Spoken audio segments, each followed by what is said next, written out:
club does highly recommend that people use lakes just for safety. So next up, we have Cliff on braking. Good job. I need to rely on notes more than you did. My assignment is to talk about braking a little bit. Braking is a major skill. I'm no expert on braking and I'm still learning. But this time of the year, I'd like to pass along a few tips and reminders. If I say something wrong, please let me know.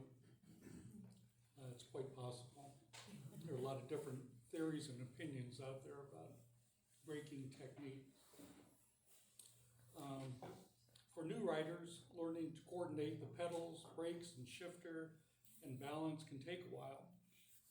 I think even experienced riders need a little time in early spring to regain finesse, especially when you're cold and feeling a little stiff operating the controls. To me, braking is closely related to control. As a kid, most of us probably rode bikes with brakes built into the rear hub, activated by pedaling backwards, right? There was no front brake.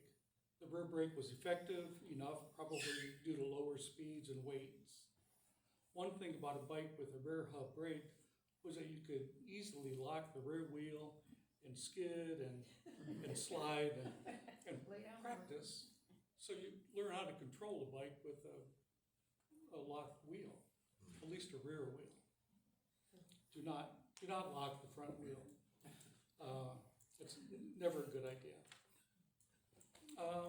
Braking technology has improved. Another thing about the rear hub brake was that were the chain to come off, 100% of braking was lost. You could use your foot possibly to rub against the wheel, but not a good idea. These days, we're all familiar with bikes having front and rear brakes, redundant systems. And I've ridden them, but I've never owned a bike with disc brakes. Well, that's not entirely true. My modern motorcycle collecting dust in my garage has disc brakes, front and back, and they're linked together where you only have to squeeze the single lever to activate the front and rear brakes. And so that's a really nice feature.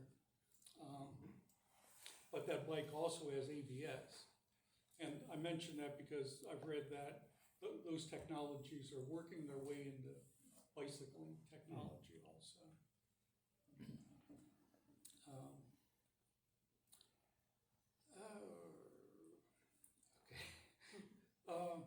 You may agree that braking and control are closely related. I think they are.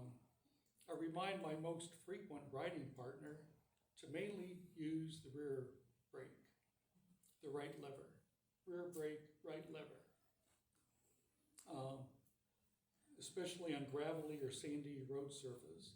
The answer that I usually get back is that I use both simultaneously. Okay, well that's fine, that's a good answer. However, the front wheel can still be locked up even if you're using front and rear brakes at the same time. If the front wheel locks up, you can lose control.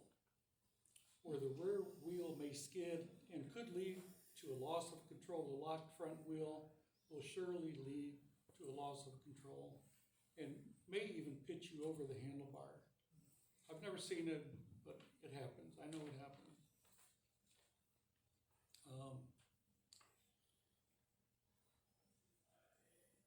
Well, another thing is a locked and skidding front wheel can cause you to go down very quickly before you can even react. That I know firsthand. You're up and then you're down. Can't do a thing about it. Be especially careful of applying the front brake when traction is an issue, like gravel, sand, wet, or ice. The front wheel will lock up more easily when traction is poor due to weight being shifted to the front when braking. That also reduces traction on the rear wheel as the weight is shifted to the front. Let's see. Be extra careful. This one surprised me, but be extra careful of weight transfer when braking going downhill. That angle can more easily pitch you forward and rotate you around that front wheel. However, stopping with the front brake is safe and controllable.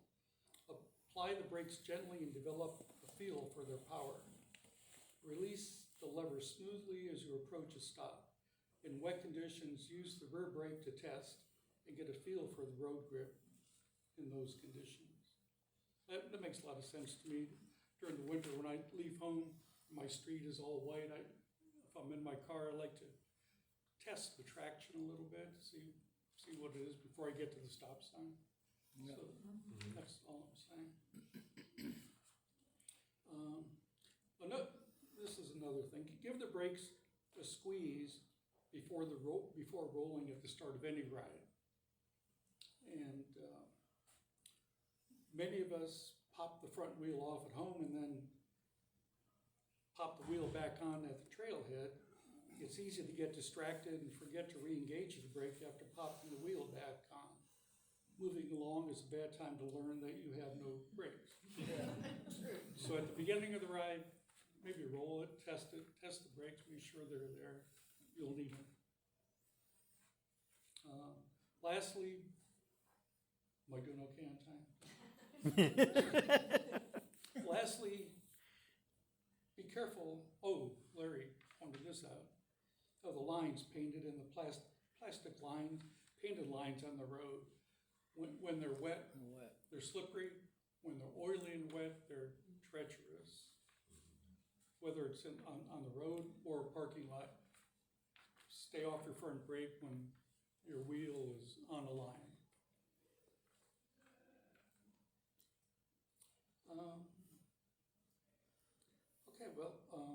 Pay attention. That's a big part. Avoid surprises and sudden stops. Another thing I ran across too late this afternoon to really get into, but braking while leaning is a whole nother thing.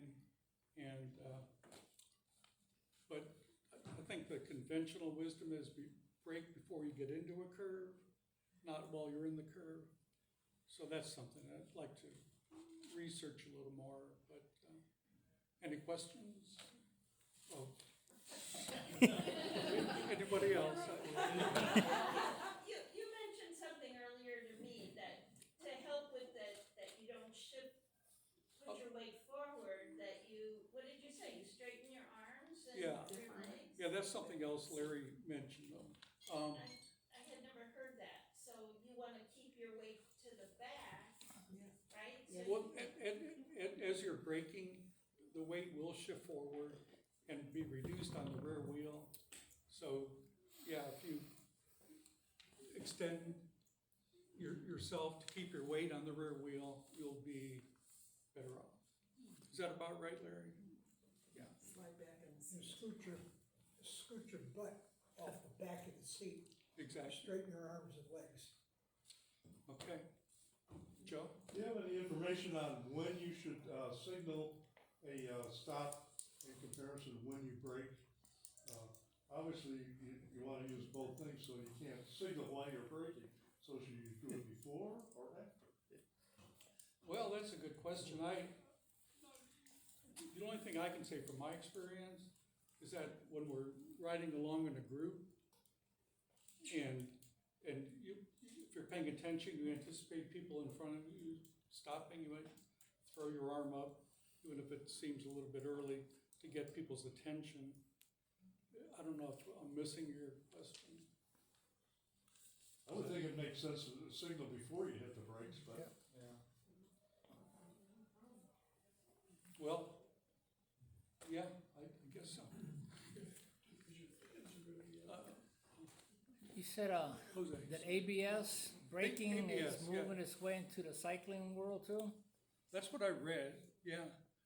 And I think that's terrific. I mean, do You I know how don't know, I that could, works? that ABS is like a pulsating thing, and That's exactly what it is. I don't know.